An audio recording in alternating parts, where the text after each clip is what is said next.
Welcome to Rewatch and Rank. On this channel, we rewatch older TV shows, provide a summary and opinion on the episode before ranking each episode against each other.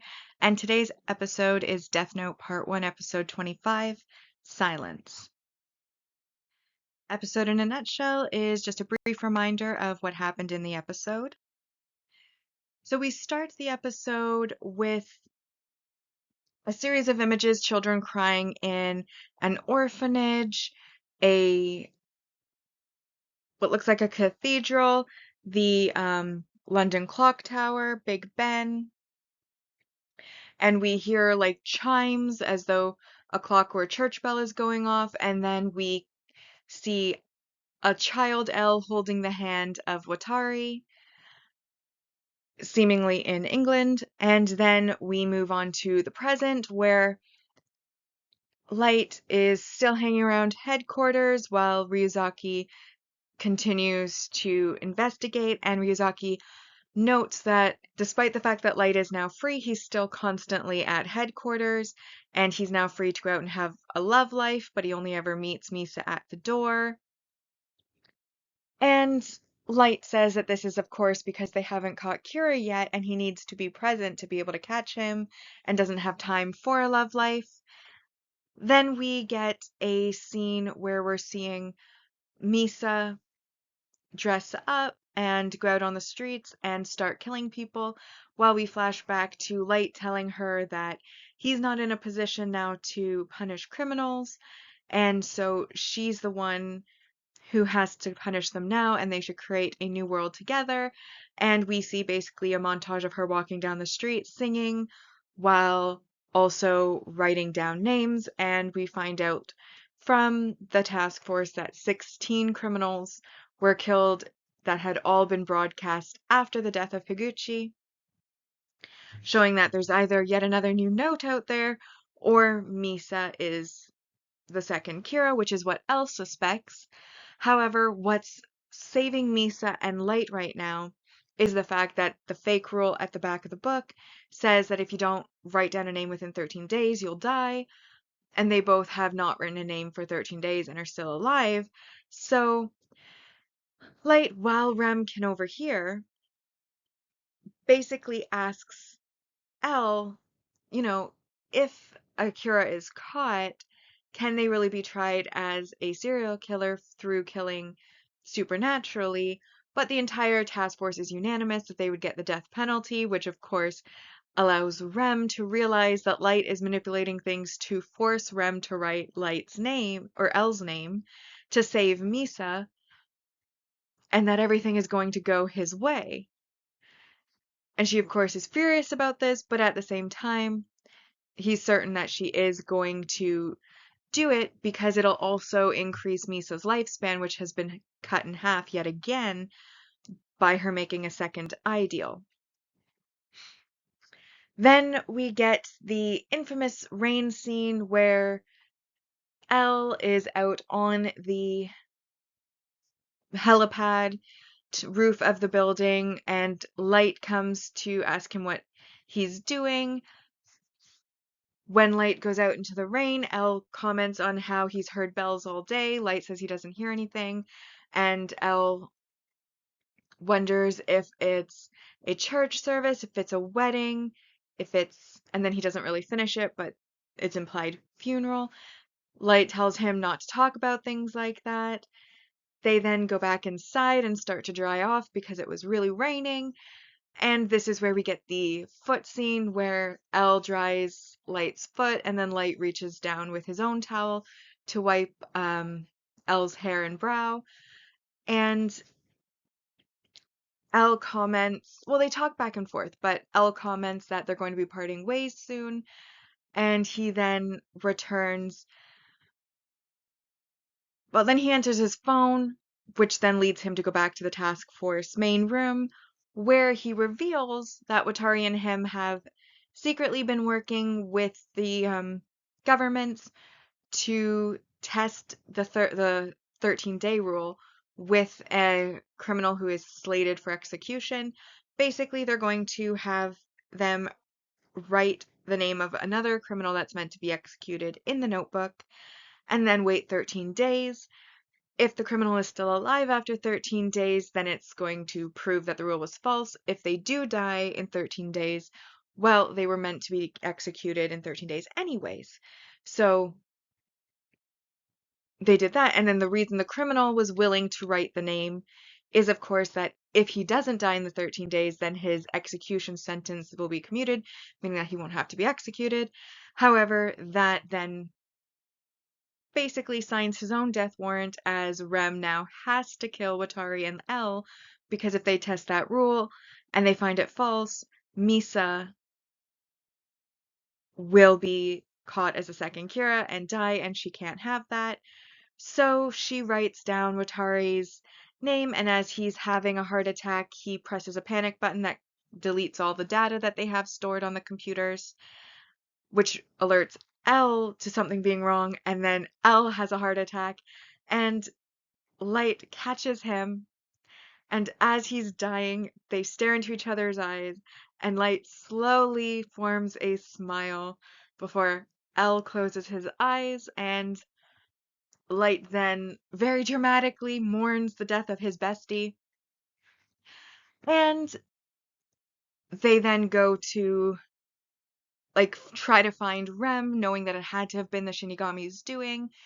Light finds the pile of sand first and takes Rem's notebook from on top of the pile, then alerts the rest of the task force that that's where it is, before then doing a victory lap of the task force, high on the fact that Elle is dead and he has seemingly won. And so now that we've been reminded about what happened in the episode, it's now time to rank the episode, and as always, we'll be ranking on our mostly objective ranking list, which is void emotion, but bias and judgment can still apply, and then the personal ranking list, which is the emotional ranking of the episode. So we'll start with the rank values as always, and I've highlighted those I felt applied to the episode. So to start, we have our single arc supporting character development, which is that Watari dies, and that's 1 point. Then we have 2 points for our single arc main character development, which is that L dies, that's 2, plus 2 for Rem dying. Then we have plus 3 for our successful emotional impact, which is the deaths of beloved characters. Obviously, I really liked Elle as a character. I like Light just a little bit more, but I really liked Elle as a character. He is definitely my second favorite of the series. So naturally, his death is devastating, and I didn't want to get to this episode, but we had to eventually. And so I think that should be worth more points, but this is the objective list. So 3 points it is. And then we have our plus 3 for the impactful slash memorable, moment slash line slash etc., which is, of course, the foot scene. Personally, not a fan of the foot scene because I really hate feet. I'm massively disgusted by feet. So I definitely do not like this scene at all. Like, it just really grosses me out that someone's willingly touching someone else's feet. Ugh, gives me the ick. Big, big, big time. But it is incredibly memorable of a scene. Some of the lines, like Elle talking about the bells, the fact that it's torrentially raining, the actual foot scene where they are drying the feet, and then Light drying his brow, the line where Elle says that they are going to be parting ways soon. All of those aspects of this scene are used and then reused and then used again in memes, in fan fiction, in just random little quotes online. Like, they are everywhere because they are very iconic to the series and very memorable. And that is why it has to be worth 3 points, even if I personally find it gross. It has had such a huge impact on the fandom as a whole, where these particular moments pop up again and again and again and again. So that brings us to 11 positive points. However, I did have to take 3 points because I mentioned all of these so memorable, so impactful scenes. like snippets of the one scene, like things that took place within that scene. And yet I feel like it was ruined by the feet. Because, like, I know the foot thing is a thing that's for me, but I never said bias didn't apply here. Bias and judgment still can apply. And frankly speaking, I know it was supposed to be emotional. And I feel like if it had been like him drying Light's hair rather than his feet, I feel like I would have had an emotional impact. There would have been an emotional kind of, there would have been more emotion attached to the scene. And while it is memorable in the fact that it's been reused and used, I feel like the emotion of the scene, for me at least, was completely lost by the gross, disgusting feet. And that is why I'm going to take 3 points for it, because it would have been a successful emotional moment, and I truly believe it was meant to be an emotional moment. And for me, it never happened because of the feet. So it failed for me as an audience member, and I'm sure, there are some people who have foot fetishes. There are also a lot of people like myself who are very disgusted by feet. And so I feel like had they been having L dry Light's hair, they could have avoided ruining the moment for people who don't like feet, is all I'm saying. So that then brings this episode to an 8 out of 10, objectively, mostly objectively. And that brings our part 1 rankings so far to in first rebirth, confrontation, doubt, wager, decision, execution, ally, revival, encounter, confessions, tactics, friend. This episode's silence comes in 13th. Then we have pursuit, glare, frenzy, unraveling, love, makeshift, dealings, assault, Matsuda, performance, guidance, and currently in last, overcast. So, my personal feelings, well, we've already gone over the feet thing. I don't like the feet. So, that was just massive failure of the scene. I understand its importance. I even understand that it was meant to be impactful, that it's reused and used again over and over and over online, fan fiction, memes, etc., etc. And yet, even some cosplays I've seen recreating the scene. Like, it's a massive scene, but I just really can't do feet. I think it's disgusting. Even cartoon drawn feet gross me out. I'm not a fan. So, for all that though, I really love the rain. Rain is my favorite weather. Any scene that takes place in the rain, I feel like it gets bonus points just for the rainy weather. I love rain. I love storms especially, and this is a torrential downpour. You walk out, you're like soaked in seconds. Epic atmosphere. Horrible content with feet, but I will give points for that rain. There's also, okay, so I've been dreading this episode because Elle is like my second favorite character. The only character I like more is Light. Ryuk is probably a close third, but I really like Elle, and I like Elle a lot better than his heirs who take place in part 2. So I never really wanted this to happen, and I was just like, oh, why couldn't they just be cat and mouse forever? But obviously they needed a conclusion for the plot. I understand why he had to die. I just wish he didn't have to die. But at least him dying was done really epic. All of a sudden there's like this massive lightning strike on the building. All the lights go out, and when they come back up, Watari is in like a room and all the lights have gone red, and like I guess it's like an emergency backup light. They're all red in the background, and then Watari is slumped over his desk while Rem is shadowed and red glowing in like the background of him, and he then deletes all the files, which then lets L know that something's wrong with Watari. And then all of a sudden, like L pulses because he's having the heart attack, and he drops his spoon, falls off the chair, then Light's there, catches him, and they stare soulfully into each other's eyes while Light just slowly starts to smile because he knows now that he has won over L, which is what his goal has been since like episode 2 or 3. So it's been a long time coming, and we see Rem in kind of like the side in the stairwell writing Elle's name and slowly dissolving into glittery, dusty sand. I mean, they call it sand, but it really looks like glitter when she's fallen apart. Um, I did, though, find everything was great until the smile down, but then as soon as Elle closes his eyes and he's dead, light switches, and oh my god, he overacts. He overacts big time. I mean, this is worse than his dramatic writing montages at the beginning, where like he's screaming, like actual screaming, yelling, wailing, and it's like, dude, you're a dude.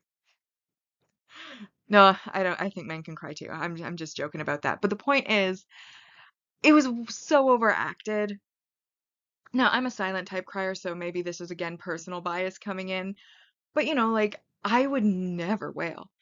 Like I don't care how sad something is. I've been to my share of funerals for family members that I cared very deeply about, and I would cry silently. And I feel like most people would cry silently. I've never, at any of the funerals I've ever been to, had an experience where someone was like wailing and screaming. I think that is just very unrealistic. I don't think most people, unless they were trying to take attention from the deceased, would ever wail. Like, I just don't see that as a regular reaction. Just from personal experience, maybe there's differences in different people, obviously different personality types, but I just felt like most people, I'd say, at least in my personal experience, aren't going to wail.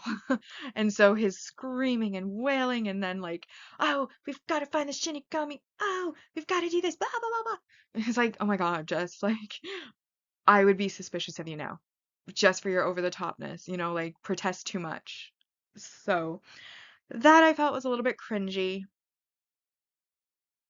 But then after he gets over the cringe, he then does kind of like a victory walk down, like through the task force where he's just like so smug, walking through thinking about his victory, sneakily stealing Rem's notebook so he's now got a third one in rotation that he can give to somebody to do his bidding.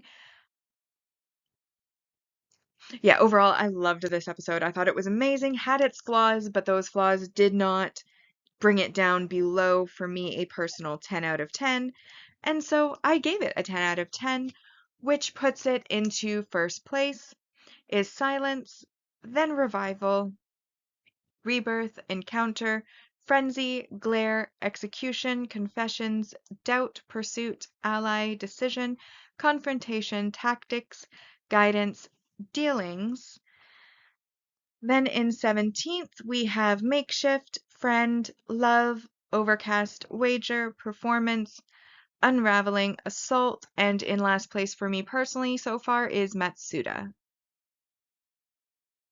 Bringing us now to our final segment, and in the series ranking so far, we have mostly objective ranking, part 1 at 180 out of 260, and the personal ranking at 155 out of 260. So with that, we've now rewatched and ranked Death Note Part 1, Episode 25, Silence. Like and subscribe if you'd like to, and I'll see you in the next episode.